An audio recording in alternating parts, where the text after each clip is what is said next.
Hello everyone, இன்றைக்கி நம்ம செய்ய போகிறது அவரைக்காய் மசாலா கறி. ரொம்பவே டேஸ்ட்டாக சிம்பிளாக அதை வந்துட்டு நம்ம செஞ்சு முடிச்சிடலாம். வாங்க எப்படி செய்யலான்னு பார்க்கலாம். 1/4 மூடி அளவுக்கு தேங்காய் எடுத்திருக்கேன். தேங்காய் கூடவே 1 டீஸ்பூன் அளவுக்கு சோம்பு, 5-6 பூண்டு பல், 1 துண்டு இஞ்சி, 1/2 கிலோ கறிக்கு 2 டேபிள் ஸ்பூன் அளவுக்கு கடலை எடுத்திருக்கேன். நீங்கள் 1/4 கிலோ இருந்தது அப்படின்னா கடலையை வந்துட்டு கம்மி பண்ணிக்கோங்க. எல்லாத்தையும் சேர்த்துட்டு நல்லா நைஸாக வந்துட்டு நம்ம அரைச்சி எடுத்துக்கலாம். தண்ணி ஊற்றி அரைச்சிக்கோங்க.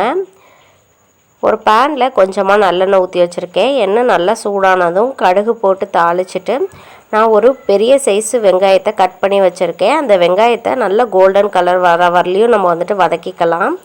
வெங்காயம் வந்துட்டு நல்லா கலர் சேஞ்ச் ஆகிட்டு வந்ததும்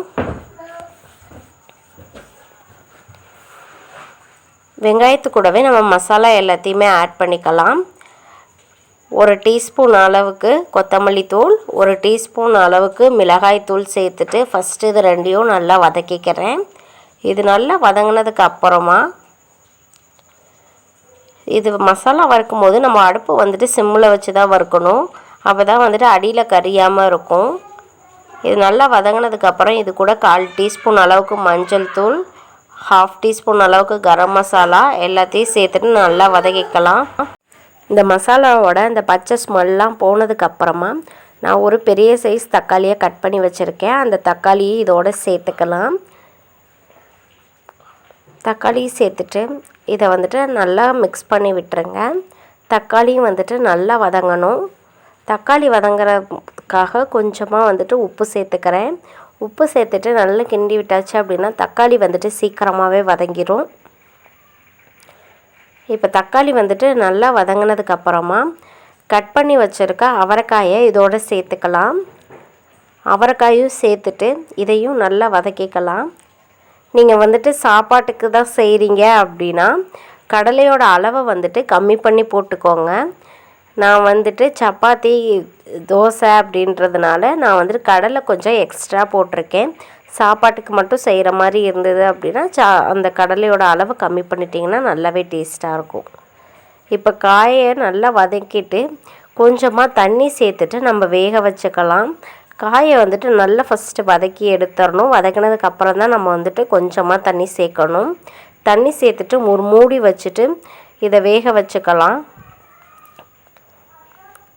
இது ஒரு 5 நிமிஷம் ஆனதுக்கப்புறம் பாருங்கள், காய் நல்லா வெந்து வந்திருக்கு. இப்படி வெந்து வந்ததுக்கப்புறம் நம்ம அரைச்சி வச்சுருக்க அந்த தேங்காய் பேஸ்ட்டை இதோடு சேர்த்துட்டு நல்லா மிக்ஸ் பண்ணிக்கலாம்.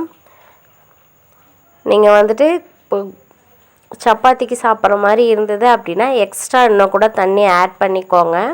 சாப்பாட்டுக்கு சாப்பிட்ற மாதிரி இருந்தது அப்படின்னா இந்த மாதிரி லைட்டாக நம்ம பெரட்டி ஒரு 2 நிமிஷம் வச்சுருந்தாலே போதும். நல்லா மிக்ஸ் ஆகிட்டு வந்துடும். நான் சப்பாத்திக்குன்றதுனால தண்ணி கொஞ்சம் நிறைய சேர்த்து ஆட் பண்ணியிருக்கேன். உப்பு, காரம் அதெல்லாம் வந்துட்டு பத்தாட்டி நீங்கள் அட்ஜஸ்ட் பண்ணி போட்டுக்கலாம். இப்போ எல்லாத்தையும் நல்லா மிக்ஸ் பண்ணி விட்டுட்டு மறுபடியும் மூடி போட்டு இதை ஒரு 2 நிமிஷத்துக்கு நல்லா கொதிக்க விட்டுக்கலாம். தேங்காய் போட்டதுக்கப்புறம் 2 நிமிஷம் கொதித்தாலே போதும். இப்போ வந்துட்டு தேங்காய், காய் எல்லாம் நல்லா ஒன்றா வெந்து செட் ஆகிட்டு வந்துடுச்சு. கடைசியாக கொஞ்சமாக கொத்தமல்லி தழை தூவிட்டு இதை நம்ம இறக்கிக்கலாம். பாருங்கள், சூப்பராக ரெடி ஆகிடுச்சு. இது வந்துட்டு சப்பாத்தி கூட, சாதத்து கூடலாம் சூப்பராக இருக்கும். நீங்களும் ட்ரை பண்ணி பாருங்கள். நான் செஞ்சது உங்களுக்கு பிடிச்சிருந்தது அப்படின்னா என்னோடய சேனலுக்கு சப்ஸ்கிரைப் பண்ணுங்கள், லைக் பண்ணுங்கள், ஷேர் பண்ணுங்கள். மறக்காமல் பக்கத்தில் இருக்க பெல் ஐக்கானையும் கிளிக் பண்ணுங்கள். தேங்க்யூ.